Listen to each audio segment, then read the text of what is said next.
My name is Marc Monroe, and I'm writing my ISM paper for EDU 644 on why are there more disciplinary issues with my African male students than my other students.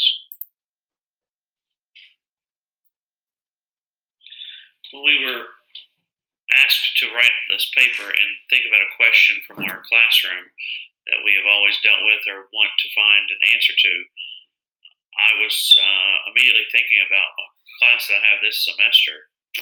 In that class, I have 28 students. It's a percussion class, and of those 28 students, 16 are African American males. And this class, I have more disciplinary issues in than any other that I've had, probably so far, at least in my time in JCPS, 6 years. So I thought about the idea that the correlation between those two things, that there are more than half the class are African American males. To add to that, they're also mainly freshmen, sophomores, so there's a maturity issue. Also, the way the course is lined up, this course is designed for students who can read music and play percussion instruments. And what I've found is a lot of these students play drums at church, which means they're great drummers, but they don't really have the background in percussion and learn how to read music, have never learned how to read music. Therefore, I'm guessing that part of the issue that I have with discipline and acting out is because they don't feel comfortable and they don't feel like they are capable and caught up with the other students in the class, which in turn causes the disciplinary issues.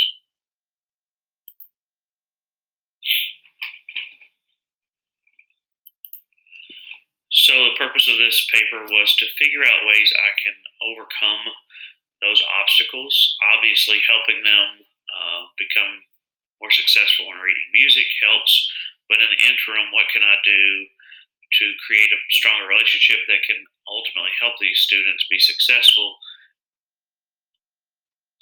First thing I thought about was teachers' perceptions. Do I have a bias? I like to think of myself as a teacher who treats all my students equally, but with the problem that occurs, what can I do differently? What is my perception? And how is that affecting how I'm talking to these students, how I discipline these students?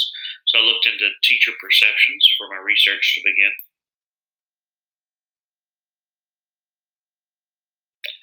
This quote stuck out to me, obviously, because it talks about how we have those common misconceptions or misunderstandings, and how because my culture is different, or because I was raised differently, or I was educated differently, that I can have some conditioned ideas that affect my students and can ultimately lead to their failure.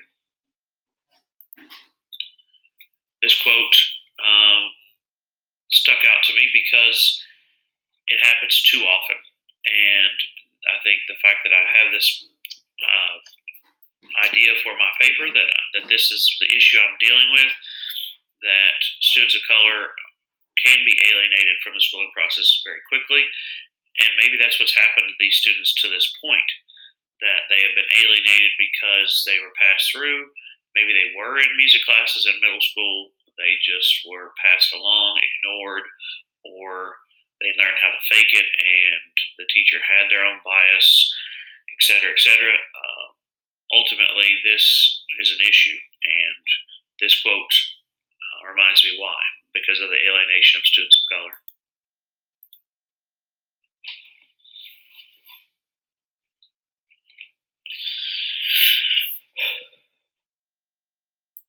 Because of those misconceptions or because of those biases, then we have different expectations. We might not even know it, and I didn't even realize until I worked on this paper that my expectations for those students.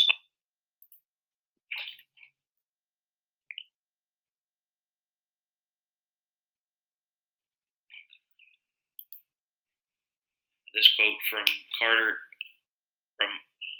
pretty much explains my idea that it's true.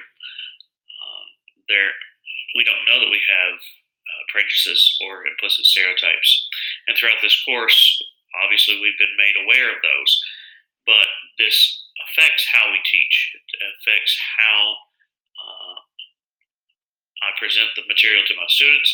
And also because of their behavior, sort of creates a new obstacle for me to try to figure out how to teach music to them, how to get them to learn to read music and catch them up with the other students.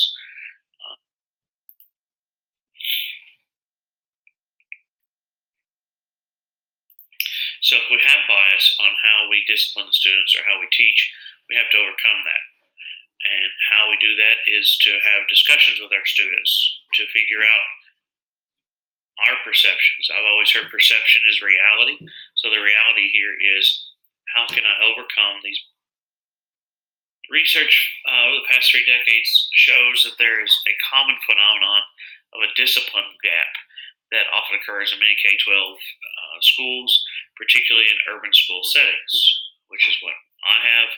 And this discipline gap finds that African American males are more likely to experience disciplinary issues than their counterparts.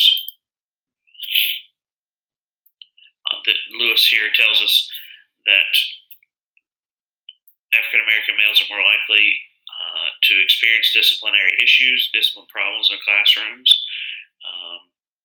and their discipline seems to be harsher.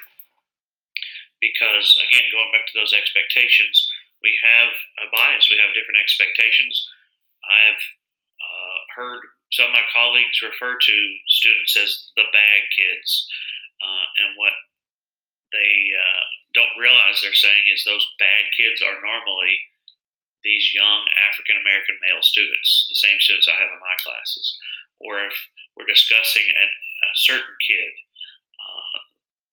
turns out that they have labeled them a bad kid, and normally it falls into the same category, African American male. So how ultimately do we fix this? How do I help myself overcome these biases and become more fair? That's what we've been studying, of course, in this course is culturally responsive classroom management. Culturally responsive classroom management, Brown defines as gaining students' cooperation in urban classrooms where students address the cultural and ethic needs as well as their social, emotional, and cognitive needs. That begins to build those relationships that are required in order to reach these students, because ultimately, if I can't reach them, I can't teach them. And here's what Brown also talks about congruent communication, being able to listen to your students. They don't care how much you know until they know how much you care. And knowing that you care about them and their future ultimately breaks down those barriers, tears down those walls, so you can break through and have honest communication with your students. That's all they want, is to know their voice is being heard and that they have a voice in what's happening in the classroom.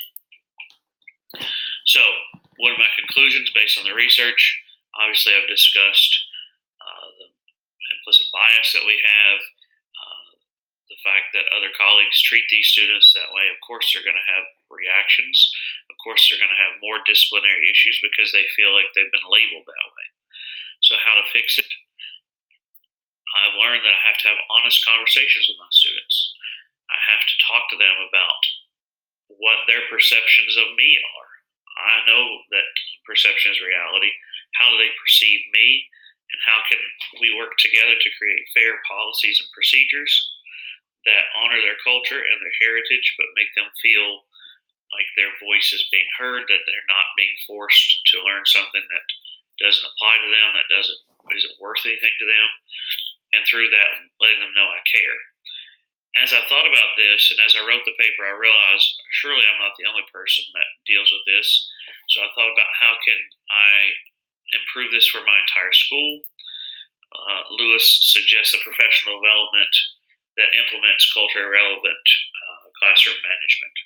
And I'm going to make it a goal of mine to discuss with my team at the school and my administration about how we can implement this so that the entire school can improve and these students will not feel like they are being downtrodden and have their voice heard and hopefully cut down on these discipline.